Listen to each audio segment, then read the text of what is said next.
Welcome to the Shulamite Podcast, an extension of Shulamite Ministries and Shulamite.com, with weekly interviews and teaching with author and speaker Martha Kilpatrick and hosted by John Enslow.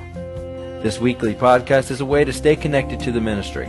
So come experience anointed messages, not giving just another method, but a living impartation. When John was talking about that episode with Mary Magdalene, who I just deeply love, Mary, and I see that in my own life, triggers make me feel unsafe. And for Mary, she felt unsafe. And what was just amazing to me was the Lord's answer was, give me your heart. Give me and the Father your heart.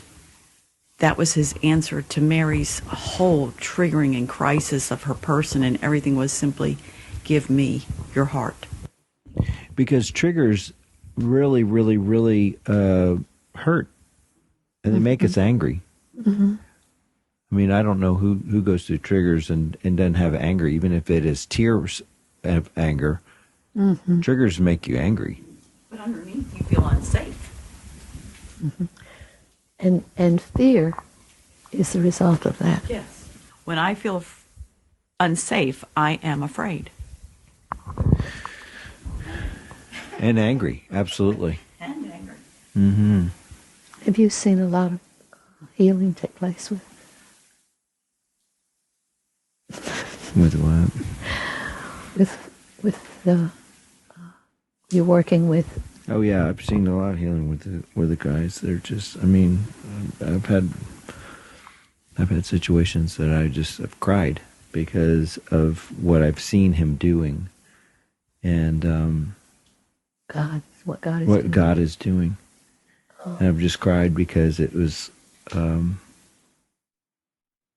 such his kindness. Things I can't talk about, but it's just the kindness and the intentionality of our Lord to bring us into wholeness and healing is pretty outstanding. And though, you know, this whole scenario has triggered me, it's his kindness towards me, even though it feels like a goad. Don't kick against the goads. And I'm like, then deal with it. Do something. But to come to know yourself is your adventure. And your story. Because you get to know him. You get to know who he is in your story. Yes. By going through your story.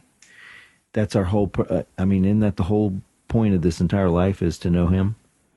And so even in our triggers, even in our traumas, even in he wants to reveal himself. And he wants everything redeemed unto his healing gifts for us. Yeah. And what I learned, this is interesting to me, it is to you, but what in my little heart murmur, whatever it was, it didn't amount to anything. But what was uncovered, and I didn't finish telling about Joan and John, went to the Lord with it, and the Lord said, sleep deprivation. But you know what it really was? It was not being able to sleep because of fear. Fear was my problem everywhere. And it became a problem for my heart. My heart was hurting because I was in such fear in the middle of the night. And I couldn't sleep. And I didn't think there was anything particular about that. I was used to it. I don't sleep much. But I found out that it can affect your health if you don't have enough sleep. It is like being poisoned and being hurt and crippled. But every night I could not sleep without a lot of worry about fears about the government or whatever, all kind of different fears. And that was my sickness. It wasn't anything else but being afraid. Fear and sleeplessness will take you out. And I didn't know that maybe this will help someone. I didn't realize that to not be able to sleep will make your body sick, literally sick. I can't say that was what all did to me, but I know that is, I've read the medical view of it, and it is very dangerous to not have sleep. Well, that's when you recover and you heal, is during sleep. So your deep sleep moments is when your brain and your body aren't having to focus on other things, and it's able to bring restoration to your body.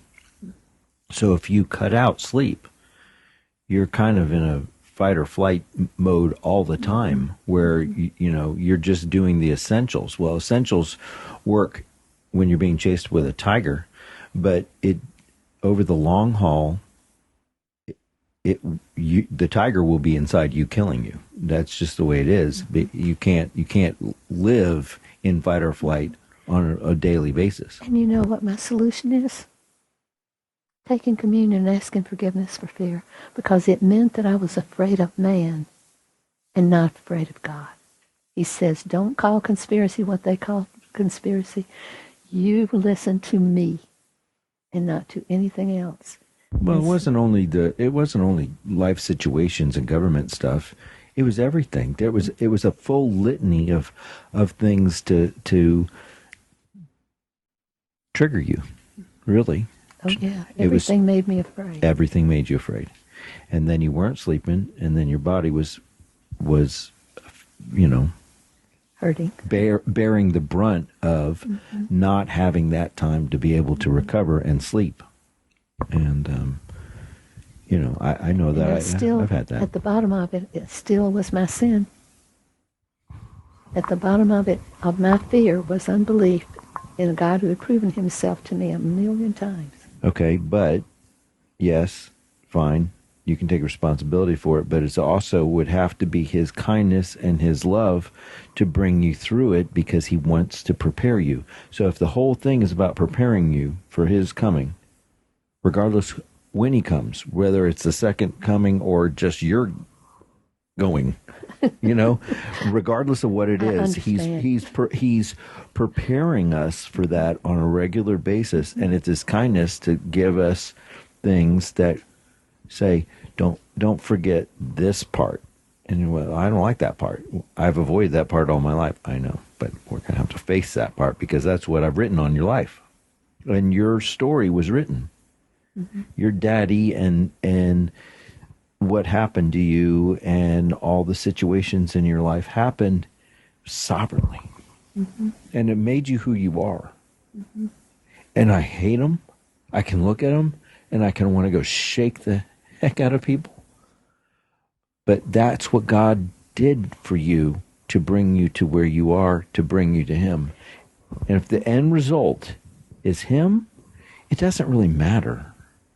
Yeah, sure, there's pain. Yeah, sure, there's struggle. Yeah, but if ultimately you have him, I mean, you know of horrible situations that have happened in people's lives. I know of horrible situations that have happened, abuse situations, and it's a hard one to swallow. It's your book on sovereignty. Yeah, you get to the bad stuff. I do. And show the sovereignty of God. I do. And I have known that sovereignty and once you can get the sovereignty and where it is acceptable in him, in his view of it, then you're rich. Right. You end up being fearless. Right. When you've been serving fear, then suddenly you can jump off a cliff and do live life with an open heart, vulnerable, willing, accessible, and above all, living in empathy, for humanity's a mess. Yes, it is. Myself is a mess, but humanity is just dreadfully sick. And tragically, desperately needy. Yes, of Jesus. And he redeems all the pain. He solves and nurtures and heals all the pain. He even lets me, it's just amazing what he orchestrates and what he gives you for your healing. He has done some things that I would never have experienced in life. There's not one person here or listening to this who doesn't have to deal with some kind of trigger. Right. There's just it's That's what life is. It is. It's experiences, it's failure and success, it's everything, but it's an adventure. Mm-hmm. And I've read so many times that we are creatures built for adventure, and the adventure is getting to know Jesus and getting to become His. And He is your complete provision and complete support, and He's your counselor, mighty counselor. It's all about getting to know Him as the solution to all of your triggers. He's the ultimate trigger solution, you know? He's the only one. He's the one that can says, solve it. listen, I have this dealt with. Mm-hmm. But you have to face it. And triggers usually are things that we avoid. The reason we're being triggered is we're being held at gunpoint to face it. And it's so much of it is not wanting to have this life. Do I have to live this Right. life? Mm-hmm. Do I have to be me? Yes. That's the adventure. Getting to know why you're put here on this earth. And when I spoke to the women in Fayetteville, they so responded with joy when I said, you've been put here for a special reason. You're in the last days. You're important. You're vital. And we are, if we will let Christ form and reform us and give us a new creature. You have a new life, a new existence, a new nature, a whole new outlook through Jesus. So if He is your everything, you're set for eternity. And those women grabbed that information and loved it. And they hugged me.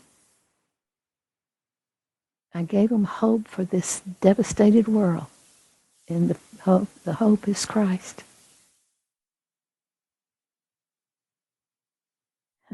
But still, my response to my life has so often been sin.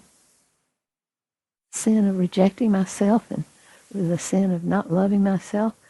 One of the ways you overcome life is to love yourself. And the Lord had me on that from the very beginning of my walk with Him because He knew I didn't like being human. He said, you want to be an angel flitting around. Sorry, you're a human being. Get over it.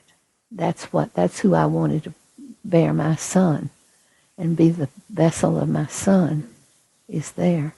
And so you're in the middle of an enormous story that God's already got written.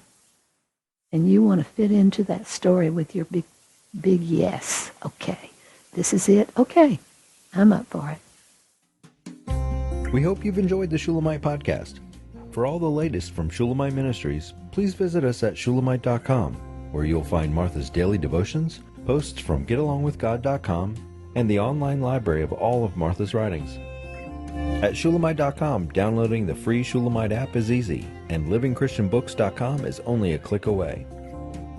Thank you for joining us on this journey to discover a God worth knowing.